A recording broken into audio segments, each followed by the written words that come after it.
system ketwa abusia we ni afoforo pi ene yakekesi ene ne sekasia baby a wo bia no pɛ yeba ye de ababesomo me de edina na ya obo malibia boga yenye brother finsam no ye komu ankasa emfa emamo Dr. Richmond etua hene e obi a wabene ye pa o sikasam no ntoto ye ho na no memenda krata efiri ma me Cecilia brother pa honom e ba sa odi na dwuma ato honom na woko na mfifimu ene hwehwemu ahodo bekoso na nyina yara hosam osiye o ne fie se ne medifo mienu a wo mo eboa no fie wo mo akwakọ wie ne sika na japade bebre no a ema odi akwakoda aposifo a case kura na akwakọ pie court ne ba sa no sika enkwala ne fa ye no na ke se Ghana fo nyina ho adwiri wo no mu a na ye gene ho a ye ntia se minister na timi bo sika bebrebe we ya no e de gufie wa bra bank si wonom na wanti manfa nko bange na made vote mi wia osa eno enenam so mani papi no a e kasa e de fa ho no ma me Cecilia brother pa e de krata ba bonte se na djuma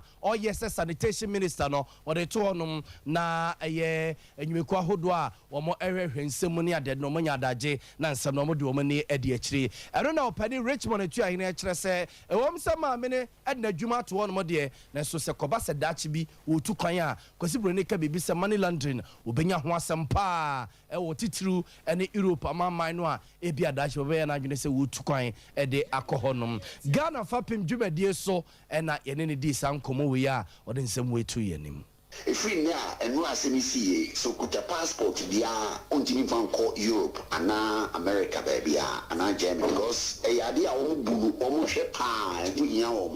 say Africa, and now most of us know, you see, just a bit deep, a bamboo opinion for the physical, near the Akotoha, near the say, and money laundering on there. I know she crossing Brana Macanina, a Kowa, continue to tell. It's dogs. Okay, I go from Fenia go cry.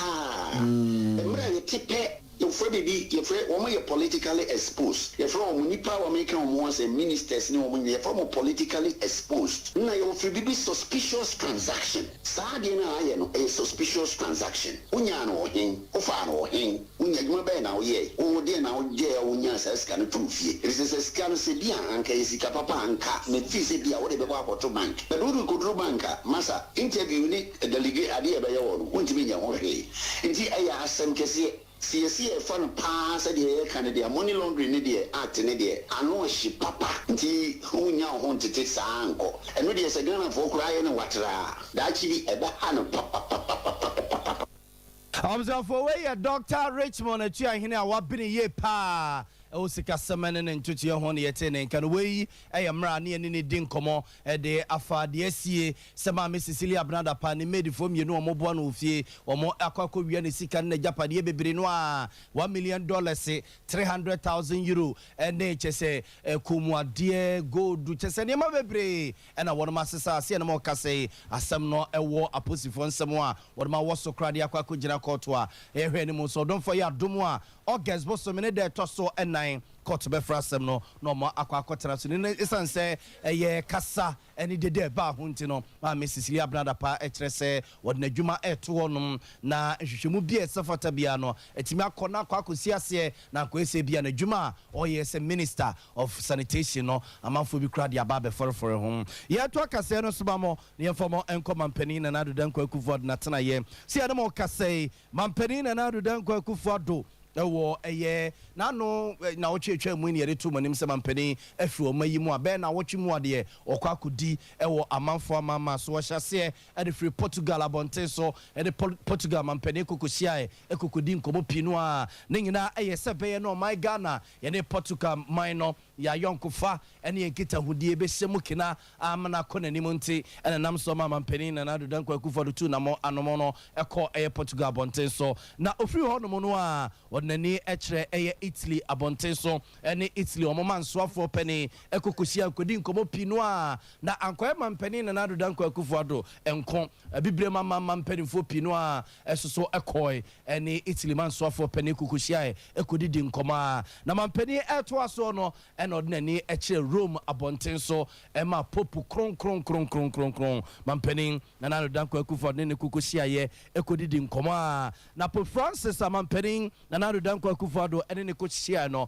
mampene editu jase frimra obeye pope ɛwɔ ɛyɛ ewiase ɛne Roma asafo mu no wonya kwan ɛne no enhyia ntimra oduru Italy abonten so na kyese also de na kyerɛ Vatican City na okokoshia popu na popu shira no edwa mpaye ɛde gu no so sɛ bɛyɛ na ɛyɛ agyankwatenti ahoɔden wom otwedi ampo nyankrompɔn ba se yadam de bebɛdom no na nhyira no ebi apete o my konkro Ghana so mampani na adudan kwa kufado oshia popu wie no ɛne enema hodo a ɛyɛ abakɔsɛm o Vatican City nom ɛne ɛyɛ Roman asafo no mu mampani na adudan kwa kufado mperinfo ɛde na ɛkɔ honom ɛmodnani ɛkokodi ɛkyire ɛno akyire Ghana ya ambassador owo eye ohonum wono soso ebeka mampani na nadudan kwa kufado ho amomo etutu sa na mo no Cardinal Peter apia taxin soso mampani na nadudan kwa kufado eka no nsempi no a ne se wei ebeboa amomaye ye ne eye Vatican City no eni popu eni Italy man ya yonkofa eno soso yetimi atutu ne ye ama oman no enya eso emfaso pinti se ohwe eye TV a Emra Pedi na Nadudan Kwakufa do Asia Pope Francis na wane no edin komo no church ne niam ahodo pi ye wo Vatican City honomo ene Rome honomo no ebusiafo no yento aso na yemfamo enko eye engomasia ho nsensem na no da na Offenso College of Education ye wo Offenso South abaton pesua so e wa Santimantem mo wo mo eye amamre ne amane ankwade a wo mo akwakwaje ntete wo mo ba bonten sa chechefo wo mo eye akwankwaja sum ede ema wunum and am suma Education Minister Dr. Osaya Waduchum ednani ekire honomo ema emra no mo eye akwankwaja sum ede ama eye sa enkwada we no minister ede futuwi eko edema wunum Adia can say Sabra no can say Lanzisa and so no akoya and Sanya Makrata now with me Eddie Extradian. We register me every month link be our website. And so now akoya no example you be or how so be Adia Shande. Do not make catch on say o me ro mu Shande. Mo dey fear na kra na mo dey abo mo ho. To metimi abomode no wanya bodin krata. Come there be shade amai. E mamba ni mranti a aban hye foforo ba say ansa na betimi a chirade no. Ye ma wonya bachelor's degree. E addition ocean in fear 9 e wo university no. Omo na fiti ase afi offenso for omo age omo kwa fi school ha amoma call no akọchirade amai. Na so omo ye graduation ceremony. E no omo to omo safre na me ba e ba nso omo abo ho modern pa.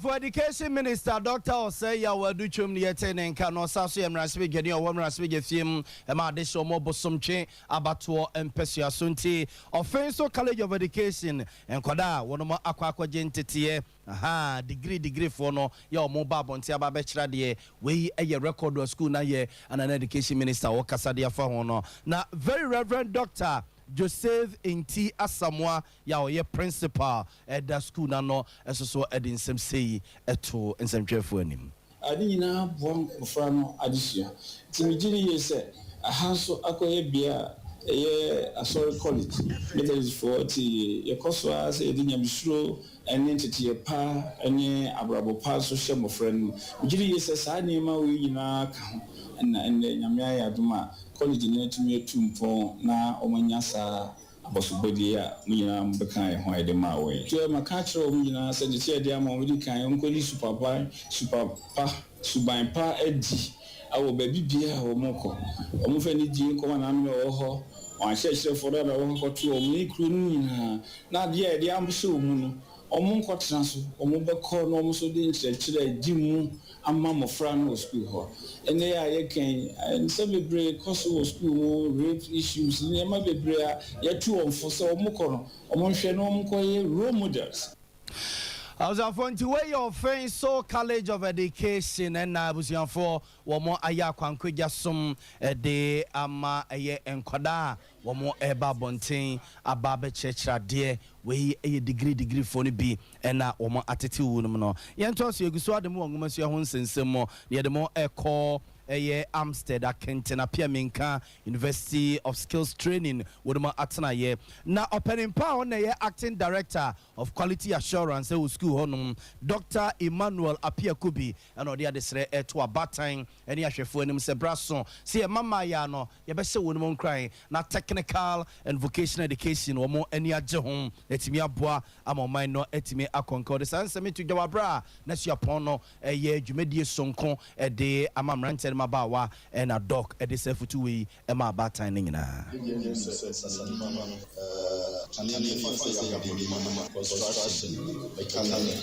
electrical engineering, heavy-duty machines, driving, trains,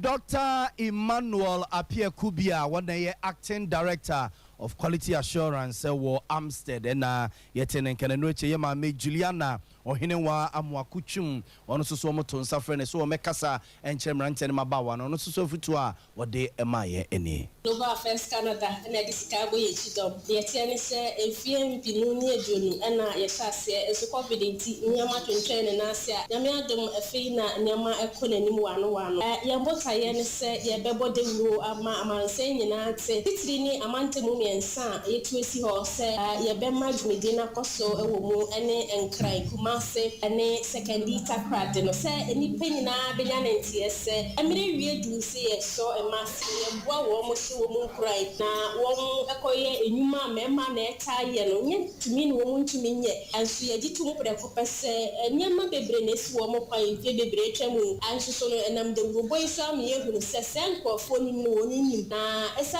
invest in her the robo ana campaign na ye de hye so ye afi 2020 ya be pam samre ni bibie di adanse ese enkofo agya to mu preko pa for ya to akase no so na ye demo akomra swedwani o wamra swedwe fiema de she was Sutifi South abaton pesu aso hafumantem no mo Honorable Collins Dauda na oye ne se kwan bia so no and this amanyuku ne wo so mo ye bia e de bo Honorable James Jechikwesin ho Bible ni chidom no wonama ebeyo de sansame tudwa wabra na NDC mranche ne maba waku a wo suapon hudunum yo mato de inseten wo mo edi o mo dwumedie bi na wo mo eton safre Honorable Collins Dauda so on fune ni mo nyamo metachire MSBB emfanchiro no wakachiro mo se kwan bia NDC amanyuku ne befa so na Honorable James Jechikwesin ase no from Raswe Geni o ma bon ho ban no on be bon ho ban ta na chi a e manasem a e wo court no wodi mu nkunim electoral commission say ye beto about one ye beto no wo a opese ugina fankrata abra ana je tu pesa akeka na nkrata abo mu wodi aba wodi ba ye no electoral commission we gatekeeper no say je tu pesa nkrata anye kama ko de go gina wa ko gina ama wa win election o ko parliament abrante bi say kwan afa so akwanya pampa man na ye no mfun so gatekeeper na also pesa obi a obekwa ko contest elections ni nkrata ye kama wa pass no so school ye gina mu ye say pass mark Obaye exams here in Tedua, or pass mark must be 50%. Principal, a pass it, Yamanu. Or pass it, I'm starting school now. Now, Brent, I'm 50%. No, I can't hear China boss, no principal, baby. I don't let him try or pass it. In the first, you can't. You need to be a bayer, and you actually say, you're done. Entrances are near Tron or saying, and it's a break be a court to be an it say, you can't do your children. For Honorable Collins Dauda AM Raswigeni or Woman Raswig Fima, they share was Sutifi South Abaton Pesuaso of Mantem no more and not yet in Canon. Yadamo Echo Kumasi Central Prison. Na about Penia, one no and a visit a name industry hunts and some Kumasi female prisons, ASP, Albright, or Hinewa Ousu, and Utu Ranchen about 104 say, Yakuma Yepa, Yanria Kukubu on mine, Namide, may to be found some phone from a feature, nani kukutiaso nani buafu se ya tam chese opatanwa empata be kwako wiase no na nani so kwakote no na nani so atene nwan na nyina ye baabi a ne bufu ye no okon ya ye ne niema de kokosi ye no na ede ne ko baabi ensese okọ ma me chese prison na esi honom na akwa ete say ya asabia obia betimi akọ honom nti enya hweye nya hwe akoma ye pa emra ye ne amanfo enya nkutahudie odesa ansame tujawa bra na Society of Adventists in Media akwakoye adresonko ediama kumase female prisons. Ye best say ko ho anu ahwe wo so ye prison fie ayete say hospital obia betimi akọ hobi me amegina hande in the next 5 minutes betimi akoye bibia me situation ne ebesesa nti wo ho a check your friends well na check your baboye uko baby na kasa wo hwe na say ebufuo no mostly omo no mo de ba no mo say akoma no ebufuo they can't control their anger. Oh no, be ya the now just leave. Men call so emane ndani insane bebre. Inti bebre waha e bebre na here lawyers. Bebre na here obi obeka na asema mano. Obi waha lawyer we nyanti na kan issue no. E betime defend na amane pie wom. But lawyer we nyanti na akoba na science. Mame ASP Albright or Hinewa Uso na ye penimpa or her visit in the industry so Kumasi female prisons and a kano no penimpa ye president at the Society of Adventists in Media of Ade Jatin so at the NSMC at him. Na de ye kan ya kuma nyina ye nyamsonfo ye Matthew nsempare awade Yesu ka kire wo mo se me yare ye mo behwe me de afiase mo besra me enu nti na ne yetu anamo ne empanimfo ne enkwara nyina aba ya besra emneduafo yi agbe wo ha ne ba ne ya chama ma ne mema kura nsuo no de ma wo nti ya ba fofuri ye di ka de nsuo aba akire ne pe ho bia ne de bebre wo Dayanim Ubu or Canasamo, a bibikitua bi, and Prempre my chairman, president, minimum penny for Beshia. Niapa lawyer for or Watema. Na ya from Kunia be Diamas, Uncle Fona, or more harmony, and ye do an wakufi, Ubu Anasem, Nasaman Koda. Odi disikaso omuti esha 1 cedi 80 pesos ne 1 cedi 80 pesos Ghana penny ni abaye sremo monkrama kra omu disikase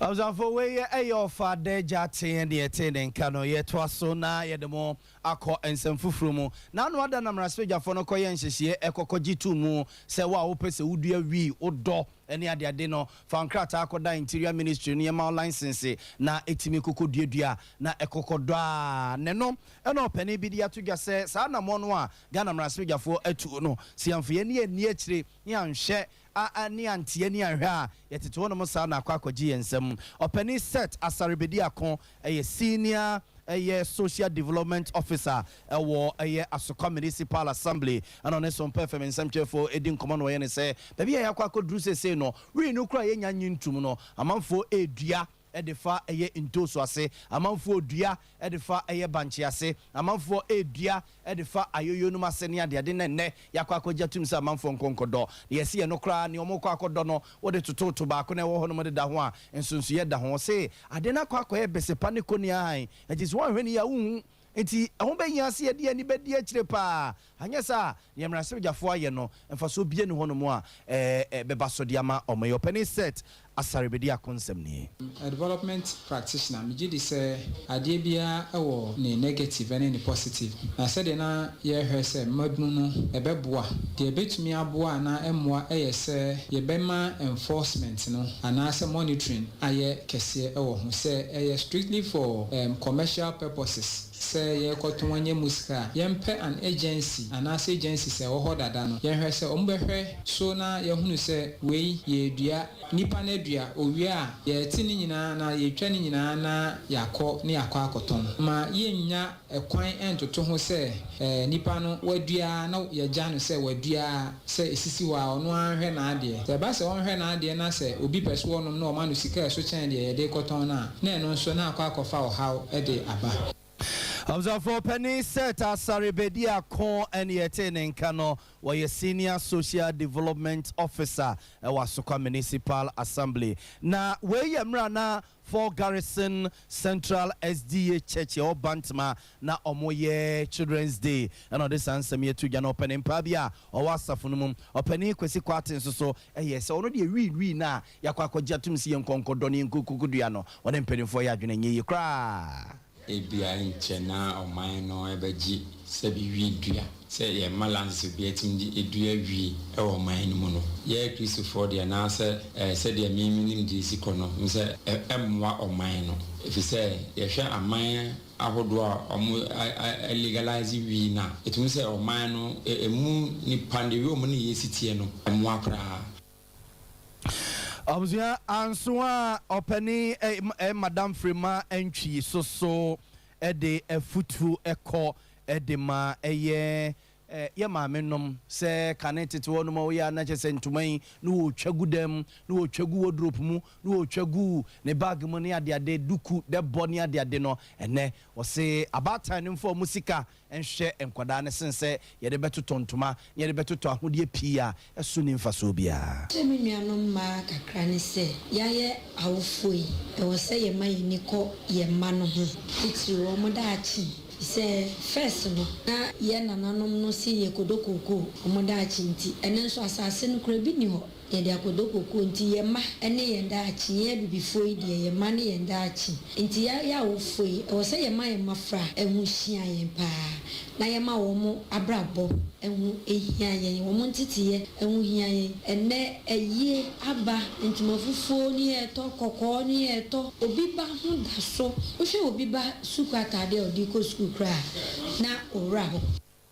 I was a former me Frema entry in a children's department war asafunu wadano abusia ye gira we suna no pay nsemo e baba no de besom no ye de mo asini asore amoma hene ye dubu ache asomade ache bia dwumadi na watwaso meden edi na ya abo amalibi abogasida ekoma production team ebo mi chiduma no pay ma bia wo bia na yetimi ba ye aba besom akosu asomwa na chinchin fidie na ede ma yen asante ebo Benedict so eye yesemfo epeni ya sorry oma hene ye dubu ache dia ade ache bia dwumadi etwaso